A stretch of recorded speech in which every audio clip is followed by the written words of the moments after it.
Okay रोक के दिखाए अंगार नगरी, जेका बाघ का कर जद के ऊपर वाला भेज हो काई डरवाई गुनहगार नगरी। नहीं, वो कह रहे हैं कि वो भगत सिंह है। इससे बड़ा भगत सिंह का अपमान क्या होगा? अगर हमको 5 साल के लिए डबल इंजन मिल गई, मोदी जी प्रधानमंत्री और दिल्ली में बीजेपी की सरकार, हम 5 साल के अंदर दिल्ली को उसका हक दिला देंगे। एक उन्होंने कहा योगी आदित्यनाथ को हटा दिया जाएगा। उस व्यक्ति को अच्छी तरह पता है कि क्या बात करने से पार्टी में फूट होगी। ये जो ट्रोल आर्मी एक्टिव हुई मनीष कश्यप के लिए, उसे आप किस तरह से देखते हैं? मनीष कश्यप एक जनता का हीरो है। तो जिस दिन वो हवेली में जा रहे थे, क्या सुनीता केजरीवाल जी ने रोका उनको? ए राजा जी टाटा, ए राजा जी, ए राजा जी, ए करे तरहल हा जरूरत मनोहर मंगल मूरत हो। राहुल गांधी कह रहे हैं कि ये तो मीडिया, मोदी मीडिया पोल है। लगता है आपको? ये फ्रस्ट्रेशन है राहुल गांधी जी की। अब राहुल गांधी जी इतना फ्रस्ट्रेशन में है, ये हम जैसे लोग इसका अंदाजा लगा सकते हैं। ये चीजें क्यों फैलाई जा रही हैं कि मोदी ने तो बांट दिया है? नरेंद्र मोदी कभी भी देश के लोगों को बांट नहीं सकता। दिल्ली में काम कैसे हो रहा है? मुख्यमंत्री साहब तो जेल में हैं, उनके बड़े बड़े मंत्री जेल में हैं। केजरीवाल बहुत गंदा आदमी कि अपने घर में एक महिला को पटक पटक के पिटवाता है वो व्यक्ति। केजरीवाल इंसान कहलाने लायक व्यक्ति नहीं है। केजरीवाल लाश पर भी राजनीति कर सकते हैं। अगर दिल्ली का सबसे बड़ा विलेन कोई है पिछले 10 साल में, तो वो है अरविंद केजरीवाल। ये किसी को अपने रास्ते से हटाने के लिए कई मर्डर करा चुका है ये व्यक्ति।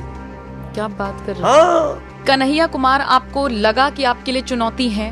तो जो सुप्रीम कोर्ट को कातिल समझता हो और जो भारत की सेना को गाली देता हो, जो माँ दुर्गा की जगह महिषासुर की पूजा करने में विश्वास रखता हो, वो हमारे लिए चुनौती नहीं हो सकती। चैलेंज कर रहे हैं 14 पत्थर, 14 शिला ऐसे दिखाइए जहाँ पर लिखा हो इनॉग्रेटेड बाय मनोज तिवारी जी। उस व्यक्ति ने कहा कि हमको पत्थर दिखाइए। 2000 पत्थर लोगों ने दिखाए। मनोज तिवारी को जैसे कहा गया कन्हैया से डिबेट करने चलो, उन्होंने कहा गाड़ी मोड़ो गाड़ी मोड़ो, और वो उतना ही चंक वायरल हो रहा है। कट पेस्ट करना जिसको बोलते हैं डॉक्टर, वीडियो चलते रहता है और वो तो चलेगा।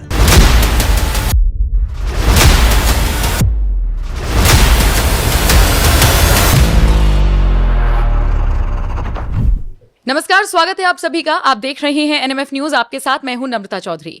एग्जिट में भी और एग्जैक्ट में भी बीजेपी की सरकार बनेगी, ये दावा किया है मनोज तिवारी ने। उत्तर पूर्वी दिल्ली से सांसद हैं। सर, आपको तो एक मैं अभी ग्रैंड वेलकम करूंगी, मेरे को इंट्रोडक्शन तो आप करने दीजिए। तो देखिए, उत्तर पूर्वी दिल्ली से सांसद हैं, आप जानते ही होंगे, और ये बात आपने बहुत बार सुन ली होगी कि इकलौते ऐसे नेता हैं जो अपना टिकट बचाने में कामयाब हुए हैं। इस पर मैं चर्चा नहीं करूंगी, लेकिन इस बार भी आप चुनावी मैदान में थे। मनोज तिवारी जी मेरे साथ हैं। सबसे पहले तो स्वागत आपका सर।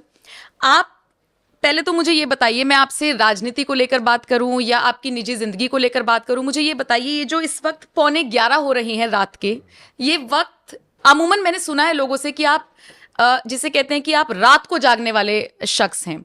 दिन में काम करना, लोगों के बीच में जाना, और फिर रात को भी इस तरीके से काम करना। अब मैं पूछूंगी कि आप कौन सा टॉनिक लेते हैं तो मैं ट्रोल हो जाऊंगी। सीधा ही बता दीजिए कि ये एनर्जी या फिर ये कह लीजिए ये जज्बा, मैं जज्बा वर्ड यूज करूंगी, कहाँ से आता है? नहीं, काम के प्रति आपका फोकस हो ना, तो टाइम मैनेजमेंट में तो करना पड़ता है। ये सही है कि मैं 11 बजे के बाद क्रिएटिव काम करने में आता हूँ। अपने लिए काम करता हूँ, जो मैं गाना लोगों के लिए अपनी नए सॉन्ग्स देना, या फिर फ्यूचर के प्लान करना, ये मैं ना 11 बजे के बाद 11, 12 बजे, 1 बजे, 2 बजे, 3 बजे, 4 बजे तक, क्योंकि पता नहीं क्या है, मुझे लगता है ना उस समय मन बहुत शांत होता है और नई बात, क्रिएटिविटी आती रहती है। सुबह से लेके शाम तक, चूंकि पॉलिटिक्स में हूँ तो किसी को डिनाई नहीं किया जा सकता, और जो आता है, मेरी चमड़ी इतनी मोटी भी नहीं है कि मैं बस यूं ही हाँ ठीक है जी हो जाएगा, ऐसा नहीं कर सकता। मैं मिलूंगा तो उसको नोट करूंगा, उसको कैसे करना है, ऑफिसर्स को धमकाए बिना उसको समझ करके, ये सब तो ऐसे चलता है। ये सही है कि मैं 11 बजे के बाद थोड़ा फ्रेश रहता हूँ। ठीक है, तो आपका मन एकदम शांत है, दिमाग शांत है। मुझे ये बताइए, धुक धुक हो रही है 4 जून को लेकर दिल में?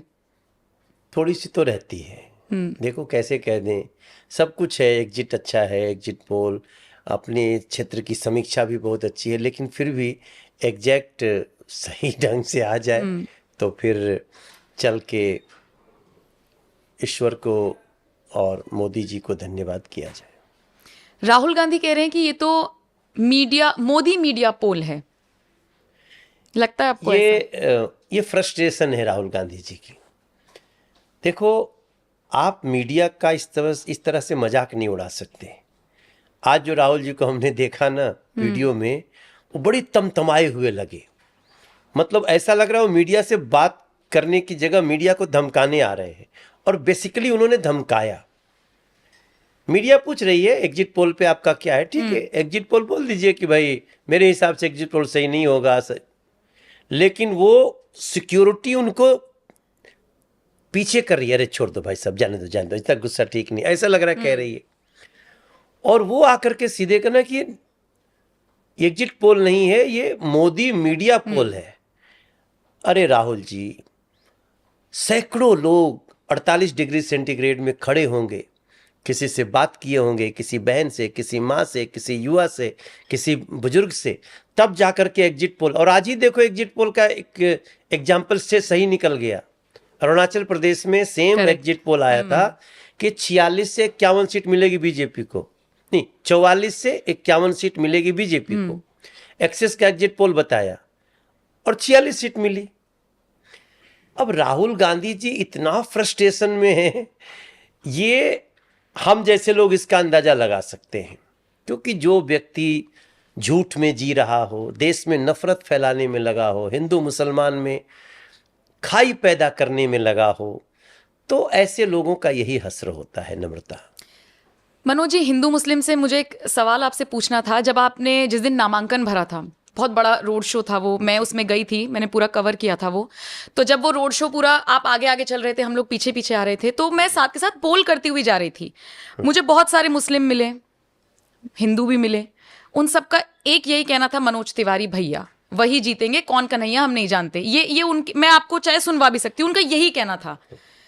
जब मनोज तिवारी से हिंदू मुसलमानों को इतना प्यार है, तो जब सेंटर की बात आती है, तो ये आंकड़ा या ये कह लीजिए ये चीजें क्यों फैलाई जा रही हैं कि मोदी ने तो बांट दिया है? मोदी कभी बांट ही नहीं सकता। नरेंद्र मोदी कभी भी देश के लोगों को बांट नहीं सकता। वो जो शख्सियत है, वो जो एक वरदान मिला है भारत को, वो कभी बांट नहीं सकते। लोगों ने इस तरह से, जो लोग बांटने में ही सफलता मानते हैं, वो ऐसा प्ले करते हैं। जैसे कांग्रेस का एक मैनिफेस्टो आया कि हम प्रॉपर्टी की जांच कराएंगे और बहुसंख्यक लोगों की प्रॉपर्टी अल्पसंख्यक को दे देंगे, बांटेंगे बराबर बराबर, विदाउट एनी डिस्क्रिमिनेशन। अगर उसको मोदी जी ने एक इशू बनाया कि क्यों, अब उसमें जो मूल दर्द है मोदी जी का, कि आप हिंदू मुसलमान को लड़ाना क्यों चाहते हो? मुसलमान भी मेहनत करता है, वो भी कमाता है, हिंदू भी मेहनत करता है, वो भी कमाता है, मगर आप किसी की संपत्ति उठा के किसी को दे देंगे तो कोई आसानी से देने देगा? सड़कों पे दंगा होगा। बिल्कुल। आप ये 2 फीट अगर कोई अपनी दीवार उठा ले ज्यादा ना, तो गोली चल जाती है, लाठी चलती है। खेतों में एक जगह फावड़ा एक्स्ट्रा लग जाए तो मारकाट मच जाती है।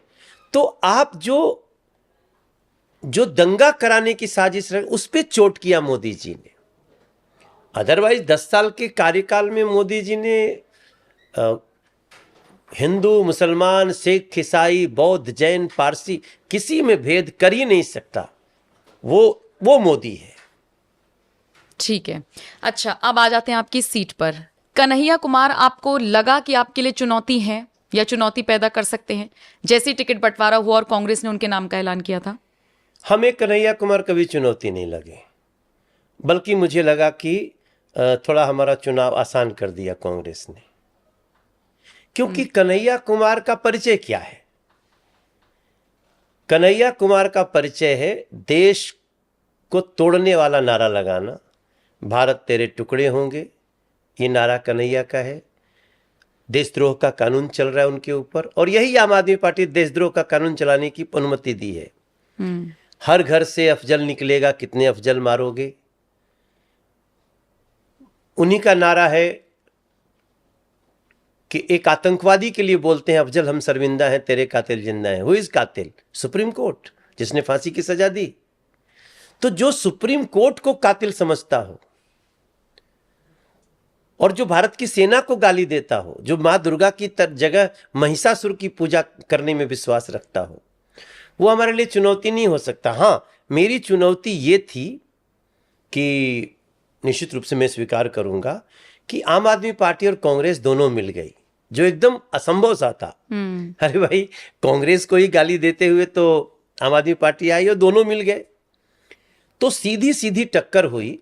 वो निश्चित रूप से एक चुनौती थी, लेकिन कन्हैया के आने से, कन्हैया जो कुमार देशद्रोह के आरोप में अभी केस चल रहा है उनके ऊपर, और सजा भी मिलेगी इन लोगों को, तो मैं लोगों को बताने में ज्यादा हमको समय चला गया कि हु इज कन्हैया। और वो जान लीजिए कि अगर कुछ वोट मिले भी हैं उनको, तो उन्होंने वही वोट दिए होंगे जो जानते ही नहीं होंगे कि कौन है कन्हैया कुमार। जो जान गया ना, वो कभी वोट नहीं देता। मेरे लोकसभा का वो ठीक है, पार्टी के तरफ से हैं, वो दे देंगे, लेकिन जो जान गया होगा ना कि ये कौन कन्हैया है, तो पार्टी के एक क्रॉस पार्टी जाकर के मुझे वोट दिया होगा, ये मेरा विश्वास है। ठीक है, उम्मीद करते हैं 4 जून को आप जीतें, सांसद बने। मैं भी ऐसा ही उम्मीद। बिल्कुल बिल्कुल उम्मीद है, और शुभकामनाएं भी मैं तो आपको अभी यहीं दे सकती हूँ। कौन से ऐसे 5 या 6 काम होंगे जो आप दिल्ली वासियों के लिए करेंगे, जो आपको लगता है कि अब छूट गए हैं, जो आपको इस टेन्योर में करने हैं? सबसे पहला तो मैं काम करने वाला हूं कि ये लोगों को बताने वाला हूं कि दिल्ली में कौन काम किसका है। दिल्ली या कोई भी राज्य, हम लोग का एक पाठ्यक्रम होता है, पढ़ाया जाता है, और उसको नागरिक शास्त्र बोलते हैं, सिविक्स। आपने भी पढ़ा होगा। क्या है ना कि लोगों ने सिविक्स पढ़ना छोड़ दिया। लोग साइंस पढ़ रहे हैं, फिजिक्स पढ़ रहे हैं, केमिस्ट्री पढ़ रहे हैं, बायोलॉजी पढ़ रहे हैं, मैथमेटिक्स पढ़ रहे हैं, सब कुछ पढ़ रहे हैं, लेकिन नागरिक शास्त्र थोड़ा सा नीरस सब्जेक्ट हो गया। उसमें बताया जाता है कि कौन सा काम किसका है, पंचायती राज व्यवस्था में क्या है, निगम का काम क्या है, मुख्यमंत्री का काम क्या है, और केंद्र का काम क्या है।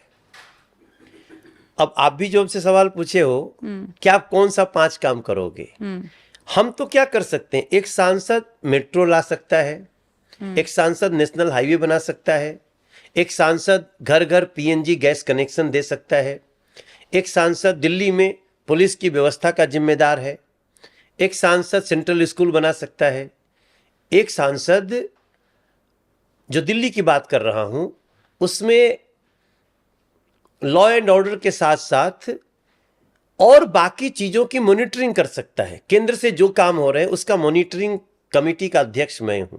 तो इसमें से तो बहुत सारे काम आपने कर दिए हैं, जितना मैंने सर्वे किया। अब मैंने किया क्या नहीं, घरों में साफ पानी हम नहीं पहुंचा पाए, क्योंकि वो काम हमारे जिम्मे नहीं है, उसी के लिए मुख्यमंत्री होते हैं। हम छोटी सड़कों का निर्माण, जैसे पीडब्ल्यूडी का काम, वो मुख्यमंत्री का है। फ्लड का काम, जो फ्लड के नाले होते हैं, पीडब्ल्यूडी के नाले होते हैं, अभी एमसीडी भी आम आदमी पार्टी के पास है, तो एमसीडी का भी सारा काम उनका है। अब अगर मैं आपके इंटरव्यू में बोल दूं कि हाँ जी मैं अगले 5 साल में पानी भी पहुंचा दूंगा, ये कर दूंगा, तो फिर मुझे तो जनता के सामने झुकना पड़ेगा कि मनोज ने कहा था, नहीं किया। तो पहला तो मैं काम करूंगा कि लोगों को इस 6 महीने में, मैं बैठने वाला नहीं हूं। मेरा 4 जून के बाद अगर भगवान ने जैसा एग्जिट पोल है, जैसा लोगों का मंतव्य वैसा ही रहा, तो मैं पहले दिल्ली को जगाना चाहता हूं, क्योंकि दिल्ली के इसी मिस इन्फॉर्मेशन में अरविंद केजरीवाल जैसा विलेन दिल्ली पे रूल कर रहा है। बहुत से लोगों ने मुझसे कहा भी, ये जो जाम की समस्या है ना, ये बस हमारा मनोज तिवारी जी करवा दें। फिर किसी ने आके उनको हाँ। काउंटर किया कि ये जो पूरा 4 लेन बन रहा है, उसी रोड पर थे हम लोग जी। भी, ये कौन करवा रहा है, आपस में भी भिड़ गए थे वो लोग। ये बहुत जरूरी नहीं, है लोगों के बीच मैसेज जाना। ट्रैफिक को ठीक करने में हमारा 50% योगदान है। अगर मान लो वो सड़क पीडब्ल्यूडी की है और वो बनाता ही नहीं है, तो मैं करूं क्या? लेकिन ट्रैफिक पुलिस ठीक से काम करे, उसके बावजूद उसको किस तरह से ट्रैफिक को सुचारू रूप से चलाए। लेकिन मैंने ये काम किया है नम्रता जी। पहले हमारे शास्त्री पार्क से जाने में 1 घंटा रुकना पड़ता था, मैंने 0 सिग्नल कर दिया। पहले खजूरी से जाने में बहुत जाम होता था, आज भी जाम है, मगर विदिन 1.5 मंथ खजूरी का जाम खत्म कर दूंगा, भजनपुरा का जाम खत्म कर दूंगा 5-6 महीने में। मेट्रो ला दिया, ट्रिपल डेकर मेट्रो ला दिया, सड़क से ऊपर फ्लाईओवर, उसके ऊपर मेट्रो ला दिया। ये सब किया है, 14,600 करोड़ का काम है। बल्कि मुझे बहुत आश्चर्य होता था कि ये जो चुनाव लड़ रहे थे हमारे सामने, लड़ रहे हैं अभी, तो यही बोलूँगा, रिजल्ट आया नहीं है, तो वो बोलते थे कि पत्थर दिखाइए। मैं यही पूछने वाली थी, चैलेंज कर रहे हैं 14 पत्थर, 14 शिला ऐसे दिखाइए जहां पर लिखा हो इनॉग्रेटेड बाय मनोज तिवारी जी। तो एक तो ये पढ़े लिखे मूर्ख दिख रहे हैं मुझे, जैसा कहते हैं कि सो कॉल्ड जेएनयू में पढ़े हैं, बट इनकी पढ़ाई सकारात्मक नहीं है, इन लोगों की पढ़ाई नकारात्मक है। एक सांसद का सालाना बजट कितना है? 5 करोड़ रुपए। लेकिन मैं 10 साल में जहां हमारा 50 करोड़ का बजट है, उसमें कोरोना में 10 करोड़ चला गया हमारा, हम लोगों ने डोनेट कर दिया ना कोरोना के लिए सरकार को। तो 40 करोड़ रुपए में हम 4,800 करोड़ की एलिवेटेड हाईवे कैसे ला सकते थे? नरेंद्र मोदी जैसा प्रधानमंत्री था तो हम ला दिए, नितिन गडकरी जी जैसा सड़क परिवहन मंत्री था तो ला दिए। अब आप कहेंगे कि उस सड़क का उद्घाटन मनोज तिवारी करे? ये संभव है? बताइए। हम प्रधानमंत्री से कराएंगे? बिल्कुल। अगर हमने मेट्रो बना दिया तो मेट्रो का जब उद्घाटन होगा तो हरदीप पुरी करेंगे और लोकल जो मिनिस्टर होगा वो करेगा। तो तुम इतने अव्वल दर्जे के मूर्ख हो कि तुमको ये नहीं समझ में आ रहा है कि काम करवाना और उद्घाटन करना किसका काम है। और उद्घाटन तो कैसे किए जाते हैं, मुख्यमंत्री साहब को देखा है हमने। हाँ, देखा है आपने। फिर भी मुझे इतनी खुशी है कि जिस दिन उस व्यक्ति ने कहा कि हमको पत्थर दिखाइए, 2000 पत्थर लोगों ने दिखाए हैं हमारे यहां। कई तो वायरल होने लगे, क्योंकि हमने कम से कम कुछ नहीं तो मोर देन 43 पार्कों में हमने जिम लगाए, ओपन जिम लगाए, तो सब पत्थर पड़ा हुआ है। अब कौन इस व्यक्ति को दे दिया ये ज्ञान कि तुम पत्थर गिनवाओ? इतना लोग पत्थर गिनवाए हैं कि पत्थर ही हो गए होंगे। पत्थरों की कमी नहीं है, मगर हमने कुछ काम ऐसे किए जो नरेंद्र मोदी जी के रहने से हुआ है, नितिन गडकरी जी के रहने से हुआ है, हरदीप पुरी जी के रहने से, मतलब मोदी सरकार रहने से हुआ है। अब उसमें तुम इतनी छोटी बात करते हो कि पत्थर क्या है? तो ये लोग तो पत्थर पे ही काम चलाते थे, काम हुआ नहीं बोला पत्थर लगा दिया। बिल्कुल। तो ये वही पत्थर वाले हैं, इनको अच्छा आपने पत्थरबाज नहीं कह दिया। नहीं, पत्थरबाज भी यही लोग हैं। उधर पत्थरबाजी होती थी, इधर कश्मीर को चाहिए आजादी नारा लगाने वाले यही लोग हैं। देखिए, जब दिल्ली को धीरे धीरे पता चलेगा ना कि कौन कन्हैया कुमार को राहुल गांधी ने लड़ाया, तो आने वाले समय में राहुल गांधी को भी जवाब देना होगा और अरविंद केजरीवाल को भी जवाब देना होगा। फोटो किसके साथ खिंचवाए, सुनीता केजरीवाल जी को जवाब देना होगा। ये बच नहीं सकते। एक देशद्रोही के साथ, देश को टुकड़े टुकड़े में बांटने वाले के, अभियान चलाने वाले के साथ फोटो खिंचवाए हैं। क्या मुंह से ये लोग आगे कहेंगे, हम उसकी इंतजार कर नहीं। और ये सवाल भी है मनोज जी, क्या मजबूरी रही होगी कांग्रेस के सामने? अरविंदर सिंह लवली नाराज हो गए, अच्छे कैंडिडेट बन सकते थे वो, या उन जैसे और भी नेता थे, ये क्या मजबूरी थे कि कन्हैया कुमार को उतार दिया? नहीं, मजबूरी कुछ नहीं। कांग्रेस माओवादी कम्युनिस्ट बन चुकी है और राहुल गांधी की कांग्रेस अब वो इंदिरा कांग्रेस नहीं रही, अब ये माओवादी कम्युनिस्ट कांग्रेस है। जो कांग्रेस थी तो लवली के साथ निकल गई, जो वो नीरज बोरा के साथ निकल गई। जो कांग्रेस थी वो अमित मलिक के साथ निकल गई। आप सुना होगा आपने संदीप दीक्षित जी का नाम। शीला दीक्षित जी संदीप दीक्षित जी ने, हाँ, शीला दीक्षित जी के साथ चली गई अब वो पार्टी। वो तो नाराज भी थे बल्कि। नहीं, नाराज तो इतने थे कि नाराज होना उनका स्वाभाविक भी था। भाई देखो, देश के टुकड़े टुकड़े करने वाले की सोच रखने वाले व्यक्ति के साथ जो भी खड़ा हुआ होगा, भविष्य में अब वो सवालों से नहीं बच सकता। चाहे वो पार्टी के तौर पे ही लगा हो या कोई पार्षद हो, कोई नेता हो, कल उसको दिल्ली की गलियों में जवाब देना पड़ेगा कि तुम किसका प्रचार कर रहे थे। वायरल का जिक्र किया आपने। ये सोशल मीडिया को आप किस तरीके से देखते हैं? क्योंकि मैं आपको फॉलो करती हूँ काफ़ी वक्त से, आपकी वाइफ हैं वो भी काफ़ी ज़्यादा एक्टिव रहती हैं सोशल मीडिया पर, मैं दोनों को फॉलो करती हूँ। पर्सनल लाइफ में आपकी कितना फ़र्क पड़ता है और इन इलेक्शंस में इसका कितना फ़र्क पड़ा है? क्योंकि एक दो वीडियोज़ ऐसे आपके भी वायरल हुए जो थोड़े से कटे हुए वीडियो थे, उनका पूरा वीडियो जब देखा तो सच्चाई कुछ और थी। फॉर एग्जाम्पल, आपका एक वीडियो वायरल हुआ जिसमें आप जीप पर सवार है, खुली एक ओपन गाड़ी है वो, जिसमें आप कह रहे हैं गाड़ी मोड़ो गाड़ी मोड़ो। वो अलग बात है कि मैंने पूरा वीडियो जाके देख लिया, फैक्ट चेक भी मैंने, खबर चलाई थी कि भाई लोगों को समझ में आई इसकी सच्चाई क्या थी। पर बहुत सारे लोगों ने पता है क्या ट्रेंड चलाया, मनोज तिवारी को जैसे कहा गया कन्हैया से डिबेट करने चलो, उन्होंने कहा गाड़ी मोड़ो, और वो उतना ही चंक वायरल हो रहा है। क्या कहेंगे? तो ये होगा, ये सब तो साजिशें, जो साजिश करने वाले लोग हैं वो लोग ऐसा करते हैं। हम कभी ऐसा नहीं करते, अन्ना तो हमारी टीम कभी ऐसा करती है। कट पेस्ट करना, जिसको बोलते हैं डॉक्टर वीडियो, चलते रहता है और वो तो चलेगा। जिसके पास बताने को कुछ नहीं है या अपनी चीज़ें छुपानी है तो, लेकिन अब मनोज तिवारी की इमेज ऐसी है कि कोई विश्वास ही नहीं करता उस पर। हाँ, लोगों ने जाके फैक्ट चेक किया। ऐसा कब हुआ? हमें कोई तो पता ही विश्वास कर नहीं सकता। और जहाँ तक एक दिन उन्होंने एक दिन एक चैलेंज किया था डिबेट के लिए, और किस दिन किया था? जिस दिन 5 बजे तक प्रचार खत्म हो रहा है, तो कह रहा है कि 2 बजे आइए, 3 बजे आइए, वो क्या डिबेट करने। हम के भैया तुम हार चुके हो, तुम जाके डिबेट करो, हमको तो 5 बजे तक लोगों से मिलना है। तो इसलिए हम उनसे मिलते रहे। और मेरा मानना है कि डिबेट किसके साथ करोगे? कन्हैया कुमार के साथ। भैया तुम्हारा परिचय क्या है? हम देश के टुकड़े टुकड़े कैसे करने, इसका डिबेट करेंगे? कैसे घर से अफजल जैसे आतंकवादी निकालने, उसका डिबेट करेंगे? जैसे ये पूरा प्रकरण जो भी जुड़ा हुआ है विवाद कन्हैया कुमार के साथ, उनको ले डूब रहा है। ये सर्वेज भी बता रहे हैं, एग्जिट पोल्स भी बता रहे हैं।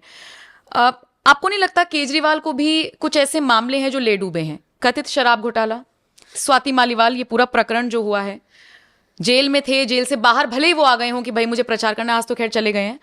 तो आपको नहीं लगता कि आपका काम तो ऑलरेडी आसान हो गया, कांग्रेस की तरफ से भी, आम आदमी पार्टी की तरफ से भी?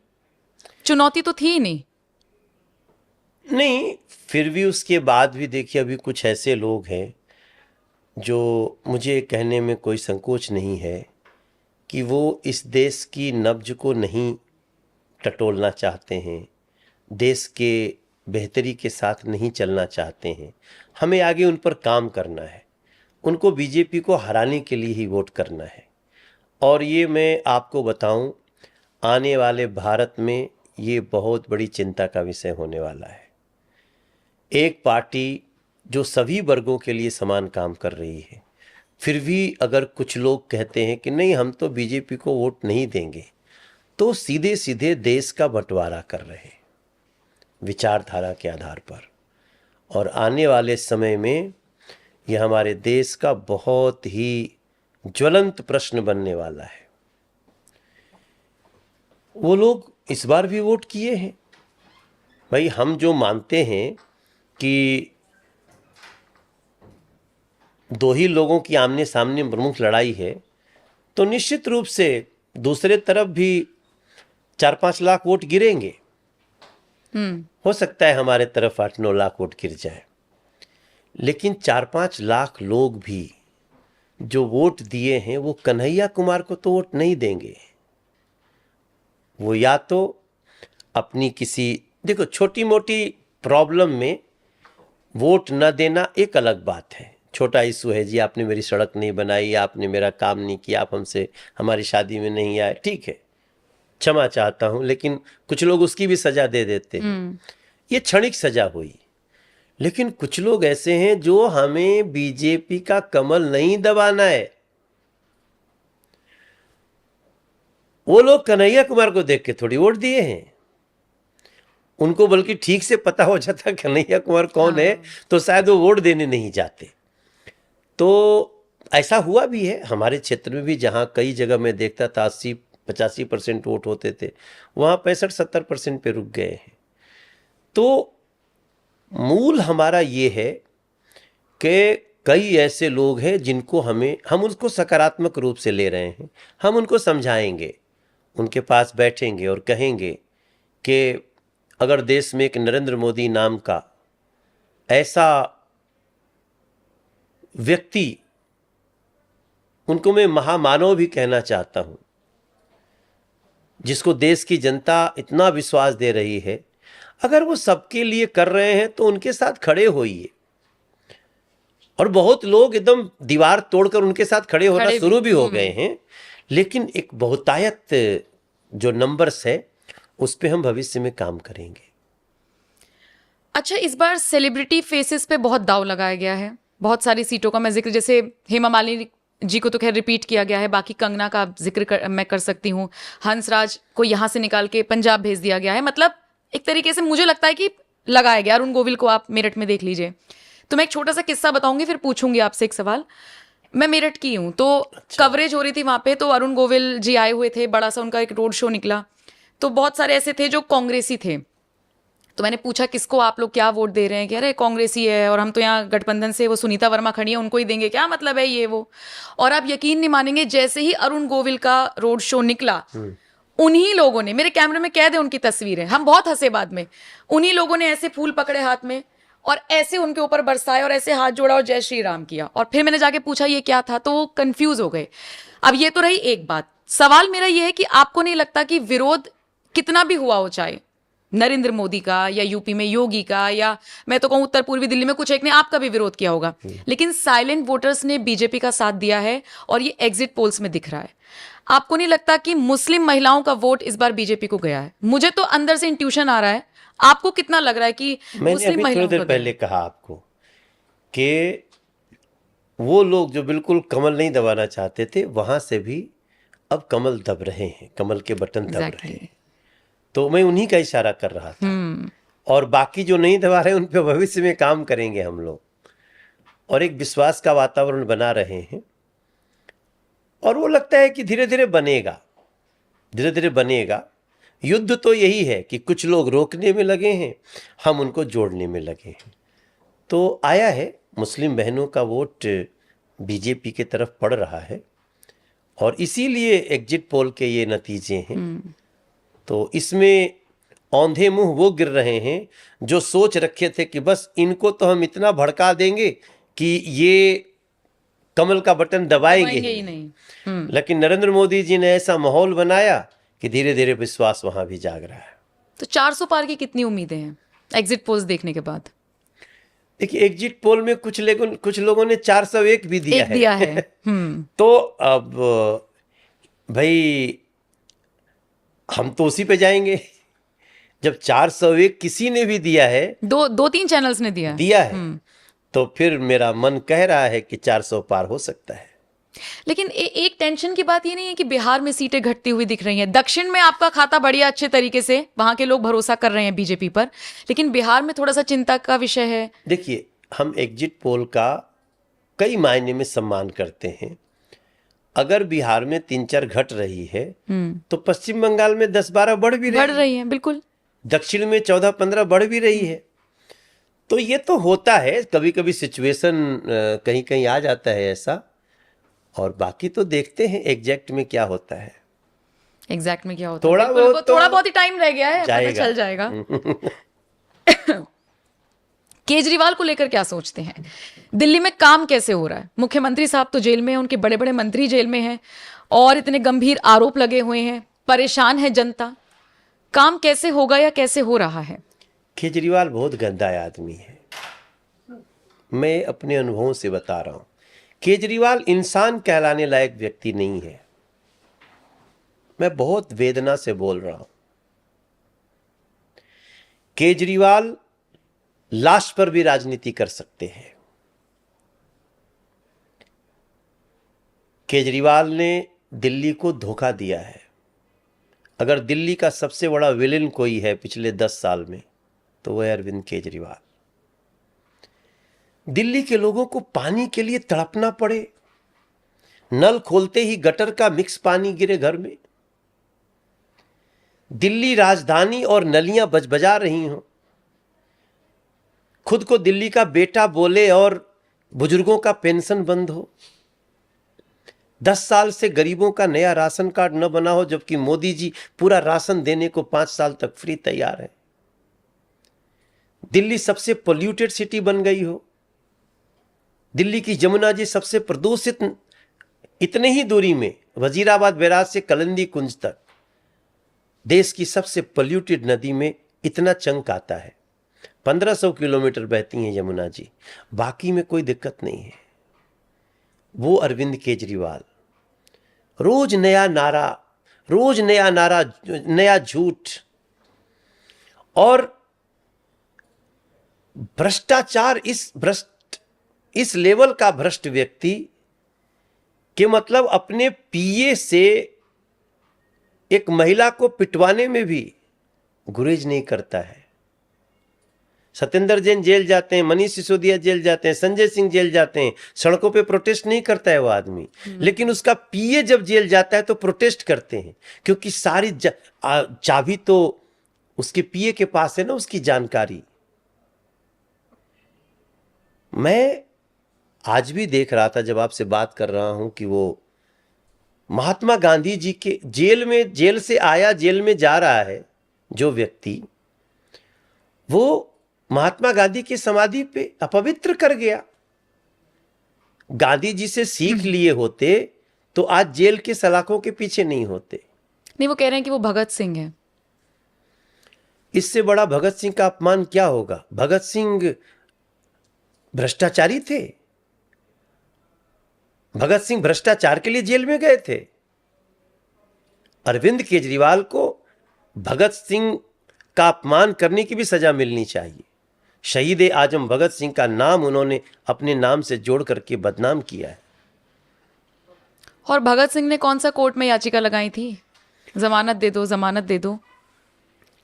किसी भी एंगल से भगत सिंह का नाम दूर दूर तक भी नहीं जोड़ना चाहिए अरविंद केजरीवाल के नाम के साथ। जो अपने गुरु को धोखा दे करके खड़ा हो, जो अपने साथियों को धोखा दे करके खड़ा हो, जो अपनी सबसे पहली जो गुरु जैसी उसकी साथी थी संतोष कोली, उसको मरवा करके खड़ा हो। आप कभी जाकर के संतोष कोली की माता जी से पूछ लीजिए। पढ़ा है मैंने उनके बारे में, बहुत पूरी कहानी पढ़ी है। उनके पास में बैठता हूं ना तो मैं बर्दाश्त नहीं कर पाता उनके आंसुओं को। तो ऐसा व्यक्ति, अब वो क्या है कि उन्होंने, उसको पता है कि हम जनता को भ्रमित किस मुद्दे पे करेंगे। 200 यूनिट बिजली फ्री दे करके पूरे दिल्ली को कर्ज में डुबा दिया। आज दिल्ली का हर बच्चा जो जन्म भी ले रहा है ना, वो 78,000 रुपए के कर्ज में जन्म ले रहा है ऑन एन एवरेज। जल बोर्ड जो 600 करोड़ का लाभ देता था प्रति वर्ष, आज 50,000 करोड़ के घाटे में है। कौन भरेगा? फाइनली किसको भरना है? तो पानी नहीं मिलेगा तो रो कौन रहा है? हमारा आम गरीब आदमी। अमीरों के कॉलोनी में तो टैंकर माफिया ले जाके दे ही दे रहे हैं पानी, बिक रहा है पानी, मगर गरीब कहां से खरीदे पानी? मैं तो झुग्गी के लोगों का झुग्गी नहीं बदला, लेकिन अरविंद केजरीवाल का घर राजमहल बन गया। आज जब मैं आपसे बात कर रहा हूं, मैं सच में ना दिल्ली का सांसद होने के नाते जब मैं गली में जाता हूं और लोग कहते हैं मनोज जी जरा मेरा ये नाला देख लो, तो अपना ना हृदय कांप जाता है। इसलिए मैं अभी रिजल्ट के बाद मैं घर नहीं बैठने वाला हूं।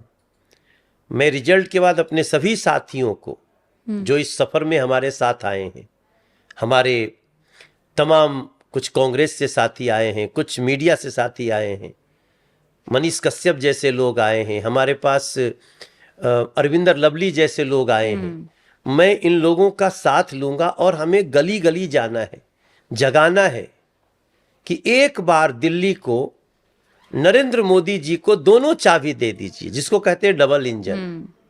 हम 5 साल में दिल्ली की सारी समस्याओं को खत्म करके दिल्ली के माताओं के, बहनों के, झुग्गी वालों के, अनऑथराइज कॉलोनी के, उनके चेहरे पे मुस्कान देना चाहते हैं और देंगे नम्रता जी।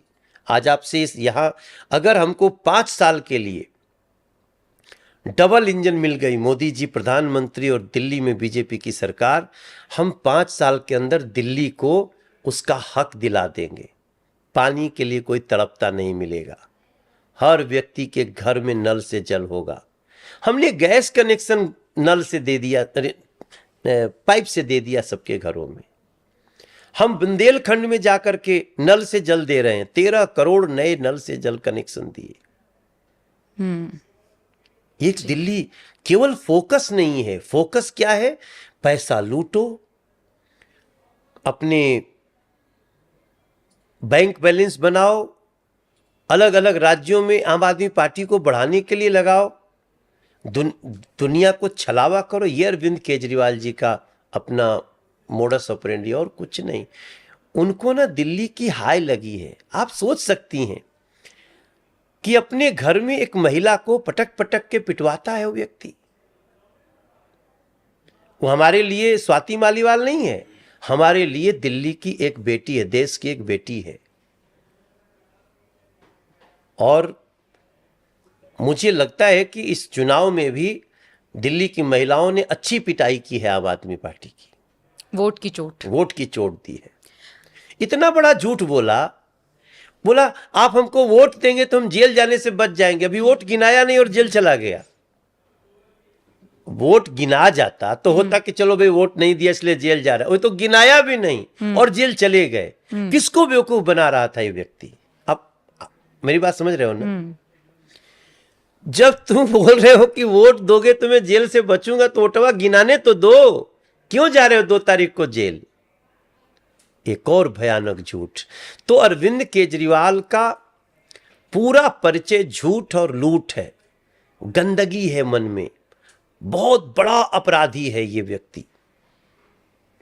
ये किसी को अपने रास्ते से हटाने के लिए कई मर्डर करा चुका है ये व्यक्ति। क्या बात कर रहे हैं? हाँ, संतोष कोहली तो एक नाम लिया हमने, सोनी मिश्रा एक नाम है, जिसका इनके पार्टी के व्यक्ति ने उसके साथ शील हरण किया। वो जब आई तो बोला कि कॉम्प्रोमाइज कर लो, एंड शी गॉट सुसाइडेड। तो ये अरविंद केजरीवाल ने कई मर्डर कराए हैं। अरविंद केजरीवाल, ओहो 10 साल में जो मैंने इसलिए बहुत, आम आदमी पार्टी में बहुत अच्छे लोग हैं, कई अच्छे लोग हैं। मैं इंटरव्यू में आपसे बोल रहा हूं, उनके मन में देश है। उनको लगा कि this man is charismatic, Arvind Kejriwal will change the politics. अभी आज वो थके हारे देख रहे हैं, अपनी कुछ पार्टी छोड़ करके जा रहे हैं, कुछ को कल जाना पड़ेगा। कुछ जल्दी समझ गए तो पहले ही निकल गए, कुछ पहले निकल गए।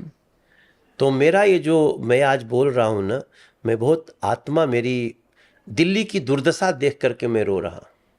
मुझे अगले 5 साल में, आपने पूछा ना कि आपने 5 क्या काम करेंगे। हमारा 5 काम, सोनिया विहार रोड को डबल करना है, करावल नगर रोड को ट्रैफिक जाम से फ्री करके उसको निर्बाध बनाना है। हमें सेवाधाम के रोड के ट्रैफिक को ठीक करना है। हमें गामड़ी रोड के साथ बैठ करके उस रोड को डबल करना है। हमें एक सड़क है गोकुलपुर की जो मेट्रो के नीचे जाती है, वो बहुत खराब स्थिति में है, नाला बहुत परेशानी दे रहा है, उसको ठीक करना है। और हमारा, मैंने 3 सेंट्रल स्कूल लाए हैं, 2 की बिल्डिंग बनाना हमारा अगले कार्यक्रम में है, और हम ये करके देंगे। ठीक है, एक सवाल मैं आपसे पूछना चाहूंगी योगी आदित्यनाथ को लेकर। अगर आपको लगे, आपको ठीक लगे तो आप जवाब दीजिएगा, क्योंकि ये बीजेपी का अंदरूनी मामला भी हो सकता है। लेकिन केजरीवाल को इसमें बड़ा इंटरेस्ट है। समझ तो आप गए होंगे मैं कहाँ बोल रही हूँ। जेल से बाहर आते हैं और पहले दिन ही बड़ी अनाउंसमेंट कर देते हैं कि नरेंद्र मोदी शाह के लिए वोट मांग रहे हैं, वो प्रधानमंत्री बनेंगे। और अमित शाह जी ने आकर इस पर अपना क्लैरिफिकेशन भी दे दिया कि ऐसा कुछ नहीं होने वाला। नड्डा ने भी क्लास लगा दी।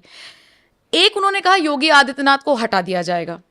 मुझे नहीं पता इस बारे में आपको जानकारी होगी या नहीं, या बीजेपी का कोई नेता इस पर बोलेगा या नहीं। मुझे आपसे ये जानना है, केजरीवाल को ये खबर जेल के अंदर कौन पहुंचा रहा है कि बीजेपी के अंदर क्या हो रहा है? आप अपनी पार्टी को भी देख सकते हैं ना कि वहां पर स्वाति मालीवाल के साथ क्या हो गया है। उनको ये खबर कौन पहुंचा रहा है, और इस पर आप कहेंगे क्या, जो दावा वो कर रहे हैं? देखो नम्रता जी, अरविंद केजरीवाल साजिशों का भंडार है। उस व्यक्ति को अच्छी तरह पता है कि क्या बात करने से पार्टी में फूट होगी, क्या बात करने से पार्टी में थोड़ा सा हड़कंप मचेगा। ये अरविंद केजरीवाल से बेहतर कोई जानता ही नहीं है। दूसरी बात, हमारे देश, हमारी पार्टी में, भारतीय जनता पार्टी में अब कोई वीआईपी कल्चर नहीं है। कोई भी व्यक्ति, हम कहना क्या है, हमारी पार्टी में बड़े बड़े पदों पे रहे हुए व्यक्ति, अचानक किसी नए को चांस मिलता है। बिल्कुल। तो पार्टी ने तो स्पष्ट कर दिया कि सिर्फ गाड़ियों का वीवीआईपी लाल बत्ती नहीं हटा है। हमारी पार्टी के अंदर भी सभी समान हैं। हाँ, जो अपने यश और अपने कृतित्व से अपना स्थान बनाता है, वो अपना आगे का सफर भी उसका बहुत अच्छा होता है। तो भारतीय जनता पार्टी में क्या होना है, ये भारतीय जनता पार्टी अच्छे समय पे डिसाइड करती है। अरविंद केजरीवाल जैसे आपराधिक मानसिकता और साजिशी मानसिकता वाले व्यक्ति को अब बीजेपी के बारे में कुछ कहने की आवश्यकता नहीं।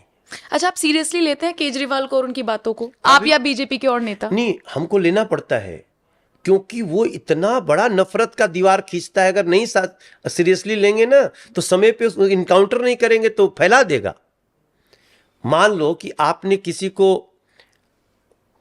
अब गिलास में जहर दे के और पिलाने जा रहा है, तो गिलास को तो फोड़ना पड़ेगा। तो हम ये काम करते हैं बहुत। उनके हर स्टेप को, अरविंद केजरीवाल जी के हर स्टेप को मैं बहुत गंभीरता से लेता हूं, क्योंकि मुझे उसको तुरंत नेस्तनाबूद करना होता है।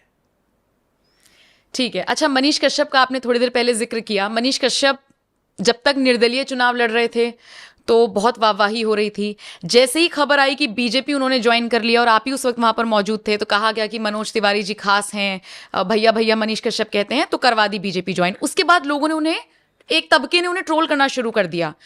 मैंने भी उनसे इंटरव्यू में पूछा था कि अब तक तो आप बहुत सवाल पूछा करते थे, मोदी जी ये कीजिए, अब कैसे पूछेंगे? उनका जवाब हालांकि मुझे बहुत अच्छा लगा। उन्होंने कहा मुझे सवाल पूछने की अब जरूरत ही नहीं है, मैं सीधा बोलूंगा ये काम करवाइए और वो होगा। ये जो ट्रोल आर्मी एक्टिव हुई मनीष कश्यप के लिए, उसे आप किस तरह से देखते हैं? और चूंकि आप इतना साथ रहे हैं मनीष कश्यप के, लगा कई बार कि ये लड़का 32-35 साल का भटक रहा है कि यार फैसला गलत तो नहीं ले लिया, चुनावों से पहले कुछ मेरा नुकसान तो नहीं हो जाएगा? कुछ लोग तो ये तक कह रहे हैं कि अपर्णा यादव वाला हाल हो गया है, कुछ नहीं मिलने का। देखिए, मनीष कश्यप एक जनता का हीरो है। उन्होंने अपने प्रयास से जनता का विश्वास जीता है। उनका उद्देश्य है जनता के काम कराना। लेकिन उस हीरो को कुछ लोगों ने नरेंद्र मोदी जी के खिलाफ कि कुछ डेंट मारे, नुकसान हो, तो बहुत सारी शक्ति उनके पीछे लगी। मैं नेचुरली उनसे जुड़ा जब उनके ऊपर बहुत अत्याचार हुए। तो जब तक वो उनके हिसाब से चल रहे थे, उनके लिए वो प्रिय थे। और जैसे ही उन्होंने एक जगह उनको फील हुआ कि हमने भी समझाया और भी लोगों ने समझाया, ऐसा नहीं कि हमारे समझने से केवल, उनको भी लगा कि नहीं ठीक कर रहे हैं मनोज भैया। और मुझे बहुत मेहनत करनी पड़ी, मुझे बहुत समझाना पड़ा। लेकिन जब वो उस रास्ते से हट गए तो बट नेचुरल लोगों में तो परेशानी आनी थी। वो जो लोग मोदी जी को नुकसान करने के लिए मनीष कश्यप जैसे जनता के हीरो का उपयोग कर रहे थे, वो तो उनके लिए तो वो जोंक पे जैसे नमक डाल देते हैं ना, वैसे हो गया ना। तो गरियाए बहुत होगा, हमको भी गरियाए हैं, उनको भी गरियाए हैं। मगर देश के लिए बहुत सारी अपमान, बहुत सारी परेशानियां, बहुत सारे ताने सुनने पड़ते हैं, मगर आज मैं आपको विश्वास दिलाता हूं, मनीष कश्यप हीरो था, हीरो है, हीरो रहेगा। वो समय बहुत जल्द आएगा। मनीष को अभी भी सवाल, मैं उनको बोल रहा हूं, सवाल करने से नहीं रुकना है, लेकिन अब आपके सवाल को ऐसी जगह पहुंचा देंगे जहां आप कहेंगे और काम होगा। सॉल्यूशन मिल जाएगा। उनको खुद ही बना देंगे, थोड़ी देर में ऐसी जगह खुद ही सॉल्यूशन करेंगे। वाह, ये तो बड़ी अच्छी खबर आप इनडायरेक्टली सुना रहे हैं। अच्छा, एक खबर मैं फिर आपसे भी यही जवाब लेना चाहूंगी। आप कह रहे हैं कि अगर दिल्ली में जनता मौका देती है और डबल इंजन की सरकार बनती है तो जो वादे आपने किए वो जनता ने सुन लिए। मुख्यमंत्री आपको बनाया जा सकता है, आपको उम्मीद है? क्योंकि सबसे बड़ा चेहरा तो आप ही नजर आते हैं दिल्ली में। इट डजेंट मैटर, ये महत्वपूर्ण नहीं है कि मैं ही मुख्यमंत्री बनूं। बना दिया जाएगा तो कौन, मैं तो कई बार बोलता हूं सही बात। कि राजनीति में कौन है जो मुख्यमंत्री बनाने के लिए उसके मन में लड्डू नहीं फूटेगा। लेकिन हम इस तरह से नहीं कि मुख्यमंत्री बनेंगे तभी ये काम होगा। बस मोदी जी के रहते डबल इंजन मिल जाए बीजेपी को, वो काम मैं सांसद रह के भी, मैं पीछे रह के भी कर सकता हूं। ये मैं दिल्ली को वादा दिलाता हूं, क्योंकि मुझे नरेंद्र मोदी जी पे विश्वास है। दिल्ली के अनऑथराइज कॉलोनियों को एक रात में हमने ऑथराइज किया था, अनऑथराइज का पूरा कलंक काट दिया था। हम और मोदी जी साथ में बैठ के प्रेस कॉन्फ्रेंस किए थे, हरदीप पुरी जी भी साथ में थे। मोदी जी को मैं जानता हूं ना, वो जितनी विशाल है ना उतनी सामान्य है। मोदी जी से मिलने वाला जानता है कि जो मिलेगा ना उसको लगेगा ये तो हमारे टाइप के हैं यार, हाँ, सीधा सोचते मैंने हैं। बहुत लोगों से ये बात सुनी है। हाँ, तो ये सच्चाई है। नरेंद्र मोदी जी बहुत विद्वान के लिए बहुत विद्वान है, बहुत दुनिया का दृष्टिकोण देने वालों के लिए बहुत बड़ा दृष्टिकोण देने वाले हैं। और आप जितने सहज भाव से मिलोगे आपको लगेगा अरे तो हमारे टाइप के हैं। तो ये सदियों में ऐसा कोई व्यक्ति आता है जो, अभी आज देखिए उन्होंने चिट्ठी लिखी है कि मैं बैठा हूं स्वामी विवेकानंद जी के उस पूरा सामने एक्सपीरियंस शिला शेयर किया पर, अपना। हाँ। जहां कभी मां पार्वती ही बैठी, जहां कभी विवेकानंद जी बैठे, जहां कभी उनके गुरु बैठे, और जहां अनेक लोगों ने बैठा, वो उस जगह पे बैठ करके ये सब जो अटरू पटरू है ना, सब आहुल राहुल पाहुल, ये सब इनकी सोच ही नहीं जा सकती वहां तक। वो चिट्ठी नरेंद्र मोदी ने अपने हाथों से लिखी है हाथों ना? से लिखी, अपने हाथों से लिखी है। और नरेंद्र भाई में ना इस देश का एक सबसे अंतिम पंक्ति में बैठा हुआ व्यक्ति जी रहा है, ये मैं आपको विश्वास दिलाता हूं। आप मान रहे हैं कि 2024 में जीत 2019 और 14 के मुकाबले बहुत बम्पर होगी? ये 2024 में नरेंद्र मोदी जी का पुनः प्रधानमंत्री बनना न सिर्फ भारत के भारतवासियों के लिए, दुनिया के लिए, भारतवंशियों के साथ साथ पूरी दुनिया के लिए सबसे सुनहरा समाचार है। पूरे ब्रह्मांड के लिए जो लिखा गया हमारे शास्त्रों में, अयम निजः परो वेत्ति गणना लघु चेतसाम उदार चरिता नाम तु वसुधैव कुटुंबकम, वो वसुधैव कुटुंबकम का भाव 2024 से जो आकार लेगा ना, उसको साकार करने के लिए मोदी जी का तीसरी बार विजय हो रहा है। और आप देखिएगा कि ये 5 साल में ना बहुत सारे जो दुष्ट प्रकृति लोग हैं वो स्वयं ही नष्ट हो जाएंगे राजनीतिक रूप से। हाँ, तो ये इंडिया गठबंधन के नेताओं का क्या होगा? अभी तो इनमें लड़ाई चल रही थी सीटों को लेकर, जैसे तैसे तालमेल बैठा, और खैर एग्जिट पोल्स ने तस्वीर बहुत हद तक साफ कर दी है। अगर कुछ इनके फेवर में चीजें जाती तो फिर झगड़ा होता। अब तो चीजें क्लियर ही होती नजर आ रही हैं। तो अब आप इनका फ्यूचर क्या देख रहे हैं? राहुल गांधी 5 जून को क्या करेंगे या 4 जून की शाम को क्या करेंगे?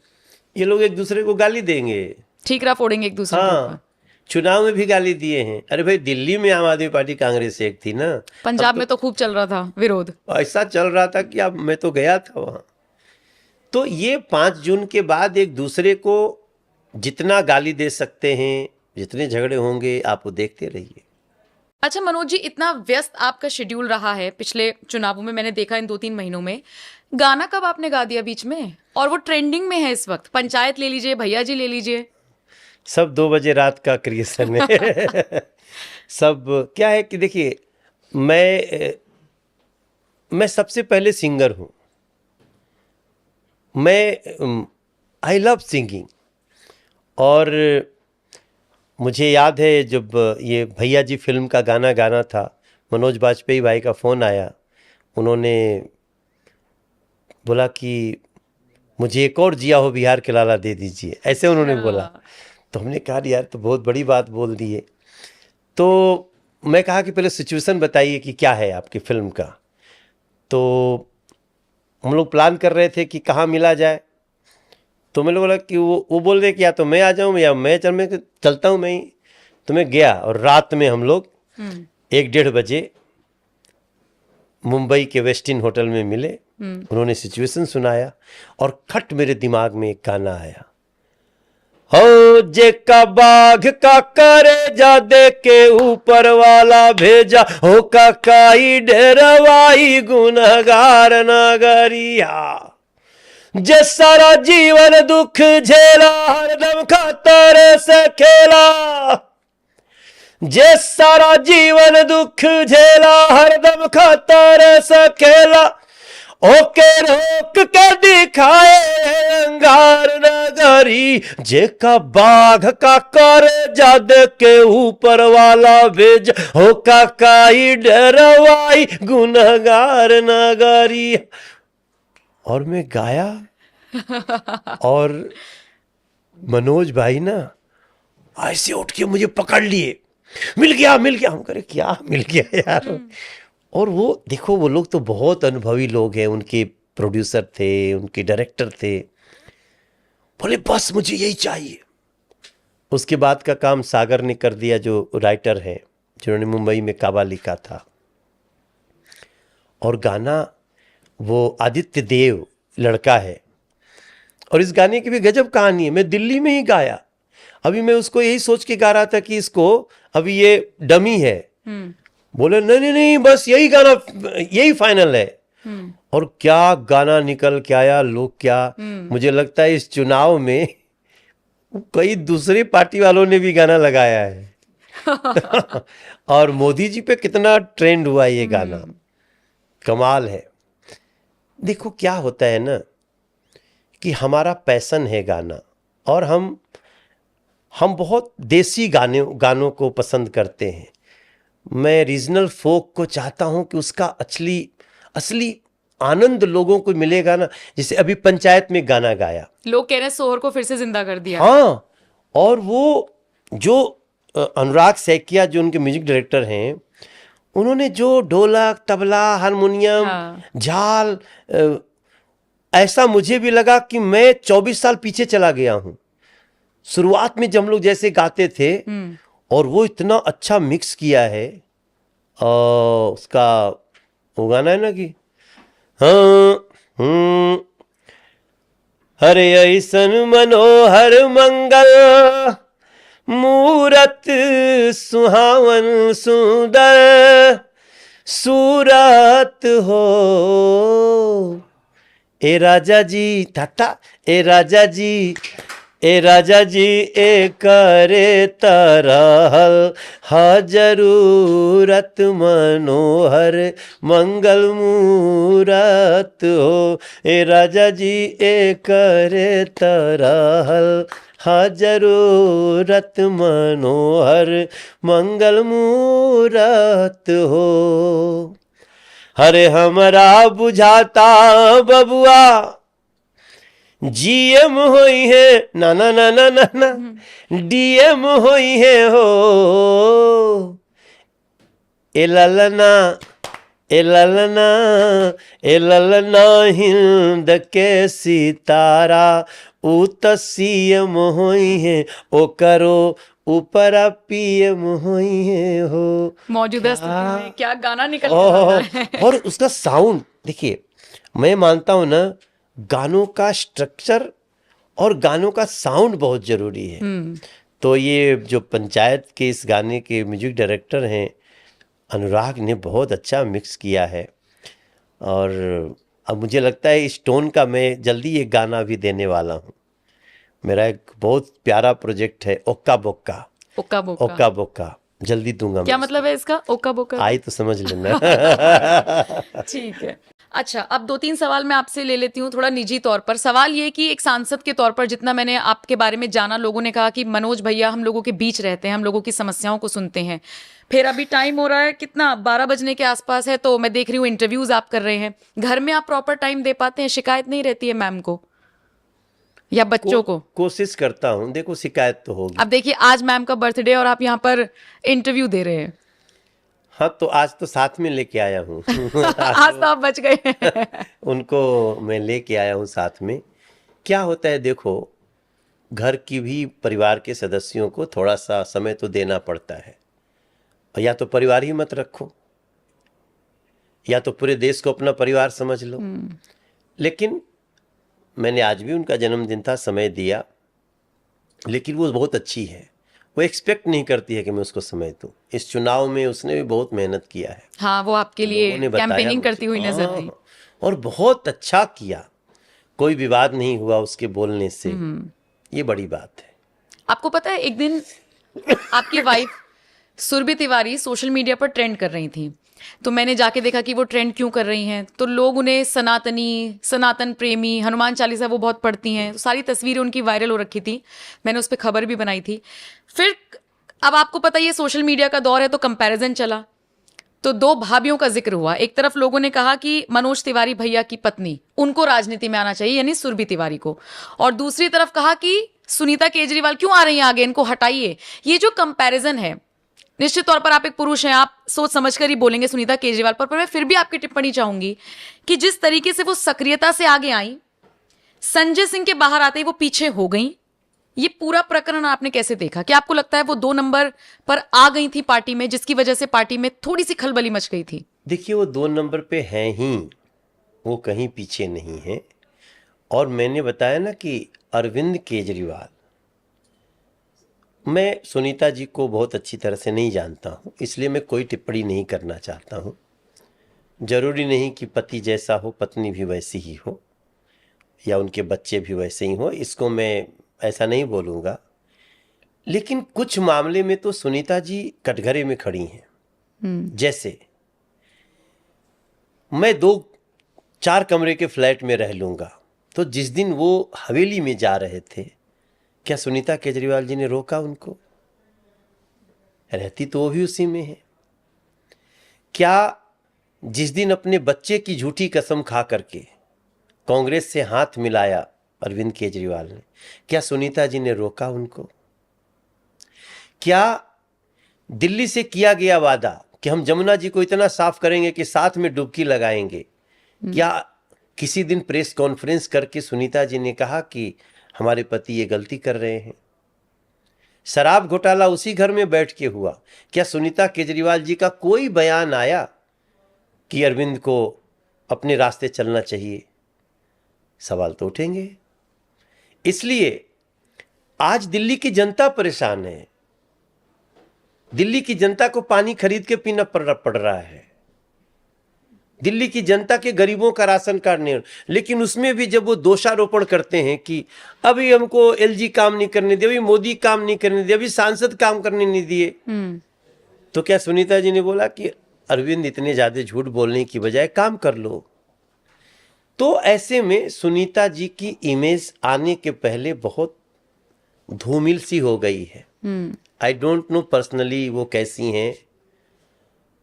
जहां तक हमारी पत्नी की बात है, सुरभि तिवारी की, सुरभि वो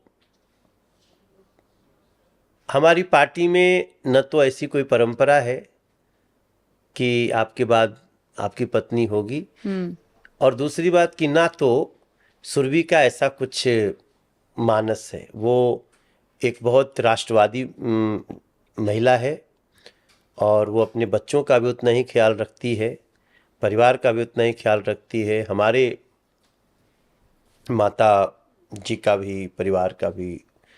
बहुत बैलेंस्ड लेडी है और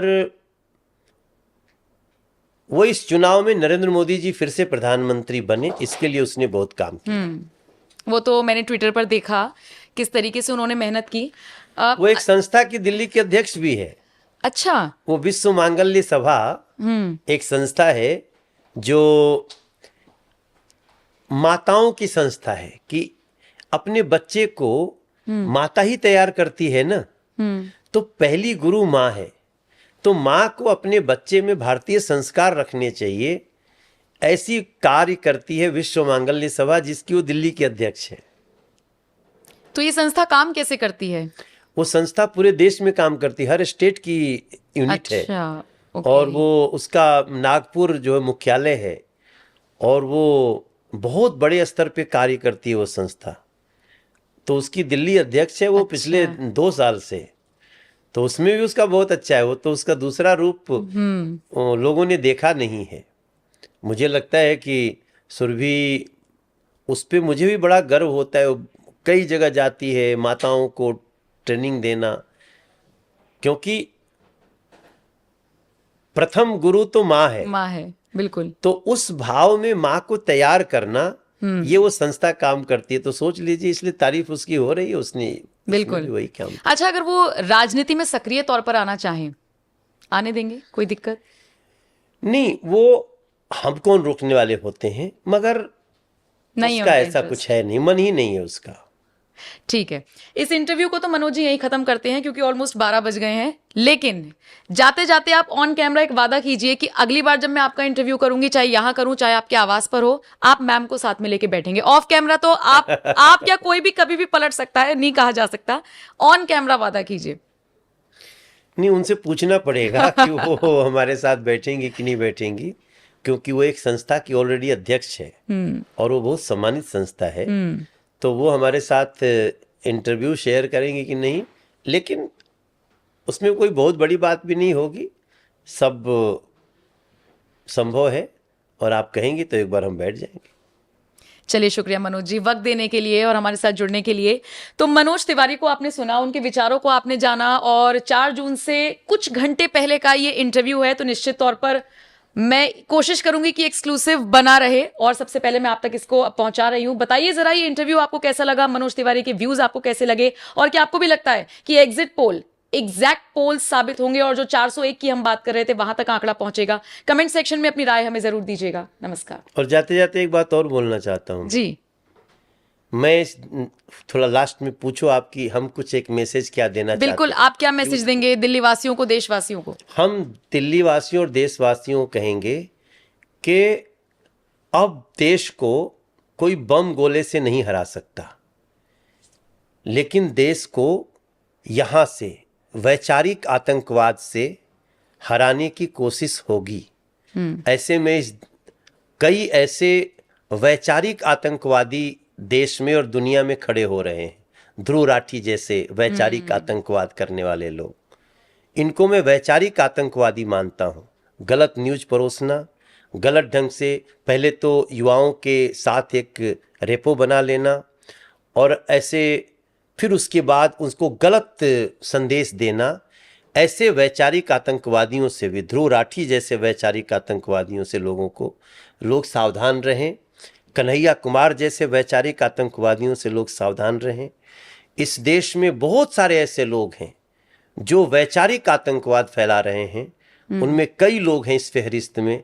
उनसे लोग सावधान रहें, अपना माइंड अप्लाई करें, फैक्ट पे जाएं, ये मेरी प्रार्थना है। अब सवाल उठ ही गया तो काउंटर में मुझे आ गया एकदम से। ध्रुव राठी का आपने जिक्र किया, अगर वो थोड़े से फैक्ट्स बता रहे हैं या असली बात छुपाकर कुछ और परोस रहे हैं, तो उन्हें कोई काउंटर क्यों नहीं करता?